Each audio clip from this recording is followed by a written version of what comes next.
ഹേ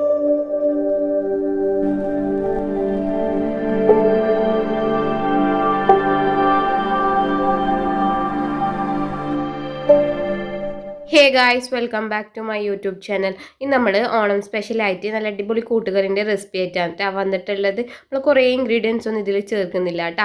എന്നാൽ എല്ലാ കൂട്ടുകറിയും പോലെ നല്ല അടിപൊളി ആയിട്ടുള്ളൊരു കൂട്ടുകറി തന്നെയാണ് കേട്ടോ ഇത്. അപ്പം നമ്മൾ ചേനയും അതുപോലെ തന്നെ നമ്മൾ കടലയും മാത്രം വെച്ചിട്ടുണ്ടാക്കിയെന്ന് കേട്ടോ. അപ്പം അതിനായിട്ട് ആദ്യം തന്നെ നമ്മൾ ഈ കറുത്ത കടലയില്ലേ, അത് ഏകദേശം ഒരു 4-5 മണിക്കൂർ വെള്ളത്തിലിട്ടിട്ടൊന്ന് കുതിർത്തിയിട്ടുണ്ട്. എന്നിട്ട് അതൊന്ന് കുക്കറിലിട്ടിട്ട് ഏകദേശം ഒരു 5-6 വിസിൽ കുറച്ച് ഉപ്പിട്ടിട്ടൊന്ന് വിസിലടിച്ച് വേവിച്ചെടുക്കുന്നുണ്ട് കേട്ടോ. അതിന് ശേഷം നമ്മൾ ചേന ചെറുതായിട്ട് കട്ട് ചെയ്തിട്ട് കുറച്ച് വെള്ളവും മഞ്ഞൾപ്പൊടി അതുപോലെ തന്നെ ഉപ്പും ഇട്ടിട്ട് നമുക്ക് ചേനയൊന്ന് വേവിച്ചെടുക്കാം കേട്ടോ. ഏകദേശം ഒരു 3 വിസിലടുപ്പിച്ചാൽ മതിയാവും. അപ്പം നമ്മൾ നോർമലായിട്ട് കൂട്ടുകറി ഉണ്ടാക്കുന്ന ടൈമിൽ ചേനയും അതുപോലെ തന്നെ കടല, പച്ചക്കായി ഈ 3 ഐറ്റംസ് വെച്ചിട്ടാണ് കേട്ടോ. പൊതുവേ ഞാൻ എല്ലാവരും നമ്മൾ ഈ ഒരു ഏരിയയിലുള്ള ആൾക്കാരെല്ലാം ഉണ്ടാക്കുന്ന കാണല്ലേ. വേറെ എന്തെങ്കിലും ഇൻഗ്രീഡിയൻസ് ഇടുന്നുണ്ടോ എന്ന് നമുക്ക് അറിയില്ല കേട്ടോ. അപ്പം അങ്ങനെ ഉണ്ടാക്കല്. ഇപ്പം ഞാനിപ്പോൾ ഈ ചേന അതുപോലെ തന്നെ പച്ചക്കായി മാത്രം വെച്ചിട്ട് ഉണ്ടാക്കുന്നില്ല. പക്ഷെ എന്നാലും ടേസ്റ്റിലൊന്നും ഒരു വ്യത്യാസം വരുന്നില്ല കേട്ടോ. അടിപൊളി ടേസ്റ്റ് തന്നെയാണ്.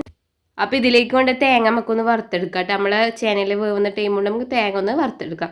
അതിനായിട്ട് ഞാനൊരു പാത്രം വെച്ചിട്ടുണ്ട്. അതിലേക്ക് നമ്മൾ വെളിച്ചെണ്ണ ചേർത്ത് കൊടുക്കാം കേട്ടോ. ഇനി ഇതിലേക്ക് കടുക് ചേർത്ത് കൊടുത്തിട്ടുണ്ട്. അതുപോലെ തന്നെ നമ്മളെ ഉഴുന്ന് പരിപ്പില്ലേ അതും കൂടി ചേർത്തിട്ട് അതൊന്ന് പൊട്ടി വന്നതിന് ശേഷം ഇതിലേക്ക് ചെറിയ ജീരകം ചേർത്ത് കൊടുക്കുക. ഇനി ഇതിലേക്ക് കറിവേപ്പിലും അതുപോലെ തന്നെ വറ്റൽമുളകും കൂടി ചേർത്തിട്ട് അതൊന്ന് പൊട്ടി വന്നതിന് ശേഷം ഇതിലേക്ക് 2 കപ്പ് തേങ്ങയാണ് കേട്ടോ ചേർത്ത് കൊടുക്കുന്നത്. അപ്പോൾ തേങ്ങ ഇനി നമുക്ക് നല്ല ഇതായിട്ട് തന്നെ വറുത്തെടുക്കാം കേട്ടോ. നല്ല ഗോൾഡൻ കളറാകുന്നതിന് നല്ലോണം വറുത്തെടുക്കാം കേട്ടോ. 2 കപ്പ് തേങ്ങ എന്ന് വെച്ചാൽ നമ്മൾ പകുതി തേങ്ങ ഇനി ഇത് നമുക്ക് കൂട്ടുകറിയിലേക്ക് വേണ്ടിയിട്ട് അരപ്പുണ്ടാക്കാനും അതുപോലെ തന്നെ പകുതി നമുക്ക് ഈ വറുത്തത് അങ്ങനെ ഡയറക്റ്റായിട്ട് ചേർത്ത് കൊടുക്കുക. എന്നിട്ട് ചില ആൾ തേങ്ങ വറുക്കാണ്ടാണ് കേട്ടോ അരക്കുന്ന കാണുന്നത്. വറുത്തത് കുറച്ച് മാത്രം വറുത്തിട്ട് നമ്മൾ കൂട്ടുകറിയിലിടും. ബാക്കി നമ്മൾ തേങ്ങ അരക്കുമ്പോൾ വറുക്കാണ്ടിട്ടാണ് അരക്കുന്ന കാണുന്നത്. പക്ഷെ നിങ്ങൾ വറുത്തിട്ട് തന്നെ അരച്ചിട്ട് ചേർത്ത് കൊടുക്കുക കേട്ടോ. എന്നാലാണ് കുറച്ചും കൂടി ടേസ്റ്റ് ഉണ്ടാവില്ല. ഇനി നമ്മൾ തേങ്ങ നല്ല ഗോൾഡൻ കളറായിട്ട് വന്നിട്ടുണ്ട്. ഇനി നമ്മൾ ഇതിലേക്ക് പകുതി നമ്മൾ തേങ്ങ എടുത്തിട്ട് മിക്സിൻ്റെ ചെറിയ ജാറിലേക്ക് നല്ല പേസ്റ്റ് രൂപത്തിൽ അരച്ചെടുക്കാൻ വേണ്ടിയിട്ട് മാറ്റി വെച്ചിട്ടുണ്ട് കേട്ടോ. ബാക്കി തേങ്ങ ഒന്ന് ഫ്ലെയിം ഓഫ് ആക്കാണ്ട് തന്നെ ഇനി അതിലേക്ക് കുറച്ച് കുരുമുളകെല്ലാം ചേർത്തിട്ട് കുറച്ചും കൂടി ഒന്ന് റോസ്റ്റ് ചെയ്തെടുക്കുന്നുണ്ട് കേട്ടോ. കുറച്ചും കൂടി കളറാവാൻ വേണ്ടിയിട്ട്.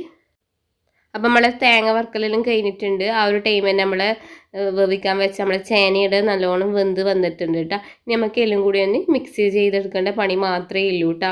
പെട്ടെന്ന് തന്നെ ഉണ്ടാക്കാൻ പറ്റുന്നൊരു നമ്മൾ പച്ചക്കറി വേവേണ്ട ആ ഒരു ടൈം മാത്രമേ വേണ്ടൂ കേട്ടോ. കൂട്ടുകറി ഉണ്ടാക്കുന്ന നമ്മൾ പെട്ടെന്ന് തന്നെ ഉണ്ടാക്കാൻ വേണ്ടി പറ്റൂ കേട്ടോ. ഇനി നമുക്ക് എല്ലാം കൂടി ഒരു പാത്രത്തിലിട്ടിട്ട് മിക്സ് ചെയ്യട്ടെ. നമ്മൾ ചേനയും അതുപോലെ തന്നെ കടലയും എല്ലാം കൂടി ഇട്ടിട്ട് ജസ്റ്റ് ഒന്ന് മിക്സ് ചെയ്തതിന് ശേഷം നമുക്ക് വീണ്ടും ഒന്ന് ജസ്റ്റ് സ്റ്റൗ എത്തിച്ചിട്ട് നമ്മൾ തേങ്ങ അരപ്പെല്ലാം ചേർത്തിട്ട് ഒന്ന് ചൂടാക്കി എടുക്കാം കേട്ടോ.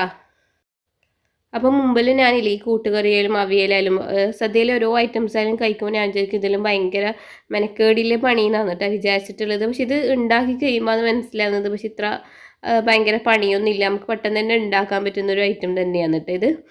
അപ്പോൾ ഇനി നമുക്ക് നേരത്തെ അരച്ച് വെച്ച ആ ഒരു തേങ്ങേൻ്റെ അരപ്പില്ലേ അത് ഇതിലേക്ക് ചേർത്ത് കൊടുക്കാം കേട്ടോ. അത് ചേർത്തിട്ട് നല്ലോണം നമുക്ക് മിക്സ് ചെയ്ത് കൊടുക്കാം. ഇനി നമുക്ക് നേരത്തെ വറുത്ത് വെച്ച തേങ്ങയില്ലേ ആ പകുതി തേങ്ങ വറുത്തത് അതും കൂടി ഇതിലേക്ക് ആഡ് ചെയ്ത് കൊടുക്കാം കേട്ടോ. അപ്പം നമ്മൾ തേങ്ങേൻ്റെ അരപ്പല്ലിൽ നല്ലോണം മഷി പോലെ തന്നെ അരച്ചെടുക്കാൻ വേണ്ടിയിട്ട് ശ്രദ്ധിക്കുക കേട്ടോ. ഇനി ഇതിലേക്ക് നമ്മൾ വറുത്ത് വെച്ച തേങ്ങയും കൂടി ചേർത്ത് കൊടുത്താൽ നമ്മൾ കൂട്ടുകറീൻ്റെ പണി ഏകദേശം ഇവിടെ കഴിഞ്ഞിട്ടുണ്ട് കേട്ടോ. ഇത്രയേ ഉള്ളൂ. നമ്മൾ എളുപ്പത്തിൽ ഉണ്ടാക്കാൻ പറ്റുന്ന അടിപൊളി കൂട്ടുകറി തന്നെയാണ് കേട്ടോ. അപ്പോൾ ഇതിൽ കുറച്ച് കളർ കുറവായിട്ട് തോന്നും കേട്ടോ. ഞാൻ മുളക് പൊടി ഇടാൻ വേണ്ടിയിട്ട് വിട്ടുപോയതാണ്. വേണമെങ്കിൽ നിങ്ങൾക്ക് മുളക് പൊടി ഇടാം, കുഴപ്പമൊന്നുമില്ല. ഇട്ടിട്ടില്ല എന്ന് വെച്ചിട്ട് കളർ മാത്രമേ കുറഞ്ഞൊന്നേ ഉള്ളൂ. പക്ഷേ ടേസ്റ്റിലൊന്നും ഒരു വ്യത്യാസമൊന്നും ഉണ്ടാവില്ല കേട്ടോ. ഉപ്പെല്ലാം ഈ ഒരു ടൈം നോക്കിയിട്ട് നിങ്ങൾക്ക് ചെക്ക് ചെയ്തിട്ട് ഇട്ട് കൊടുക്കാം കേട്ടോ. ലാസ്റ്റായിട്ട് ഞാൻ ജസ്റ്റ് കുറച്ച് കറിവേപ്പിലയും കൂടി ഇട്ട് കൊടുക്കുന്നുണ്ട് കേട്ടോ. നമ്മുടെ കൂട്ടുകറി ഇവിടെ റെഡി ആയിട്ട് നല്ല എളുപ്പത്തിൽ തന്നെ ഉണ്ടാക്കാൻ പറ്റുന്ന അടിപൊളി കൂട്ടുകറിയാണ് കേട്ടോ. അപ്പോൾ നിങ്ങൾക്ക് എന്തായാലും ഇഷ്ടപ്പെട്ടാലും ഒന്ന് ട്രൈ ചെയ്തിട്ട് ഫീഡ്ബാക്ക് അറിയിക്കുക കേട്ടോ. അപ്പോൾ നിങ്ങൾക്ക് വീഡിയോ ഇഷ്ടമായാൽ എന്തായാലും ലൈക്ക് ചെയ്യുക, ഷെയർ ചെയ്യുക, സബ്സ്ക്രൈബ് ചെയ്യാണ്ട് കാണുന്നവരുണ്ടെങ്കിൽ ഒന്ന് സബ്സ്ക്രൈബ് ചെയ്തിട്ട് സപ്പോർട്ട് ചെയ്യുക കേട്ടോ. അപ്പോൾ വീണ്ടും മറ്റൊരു വീഡിയോസോ റെസിപ്പീസെല്ലാം ആയിട്ട് വരുന്നതിരെ okay, take care, bye by.